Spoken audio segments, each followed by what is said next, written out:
সাজেকে ভয়াবহ আগুনে পুড়ছে কটেজ রেস্তোরাঁ। রাঙামাটির পর্যটন কেন্দ্র সাজেকে একাধিক কটেজ ও রেস্টুরেন্টে আগুন লেগেছে।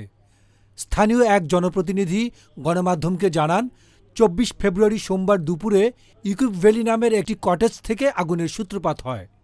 এরপরে পাশের কটেজ ও রেস্টুরেন্টে দ্রুত আগুন ছড়িয়ে পড়ে। সোমবার দুপুরে সাজেক রিসোর্ট কটেজ মালিক সমিতির সাংগঠনিক সম্পাদক রাহুল চাকমা জয় গণমাধ্যমকে বলেন, বাতাসের কারণে আগুন দ্রুত নিয়ন্ত্রণের বাইরে চলে যায়। রাস্তার দুই পাশের কটেজগুলো একের পর এক পুড়ছে। স্থানীয়রা জানান, প্রাথমিক তথ্য অনুযায়ী ইকুইপ ভ্যালি নামের একটি কটেজ থেকে আগুনের সূত্রপাত হয়। আগুনের খবর পাওয়ার পরপরই দীঘিনালা ফায়ার সার্ভিসকে জানানো হয়। সাজেক থেকে দীঘিনালার দূরত্ব প্রায় ৪০ থেকে ৪২ কিলোমিটার। সাজেক ইউনিয়ন পরিষদের চেয়ারম্যান দুলাল চাকমা গণমাধ্যমকে বলেন, সাজেকে কোনো ফায়ার সার্ভিস স্টেশন না থাকায় পরিস্থিতি ভয়াবহ রূপ নিয়েছে। সর্বশেষ খবর মতে ১ ঘন্টার মধ্যে ফায়ার সার্ভিস ঘটনাস্থলে পৌঁছাতে পারেনি। স্থানীয়রা আগুন নিয়ন্ত্রণের চেষ্টা চালাচ্ছে।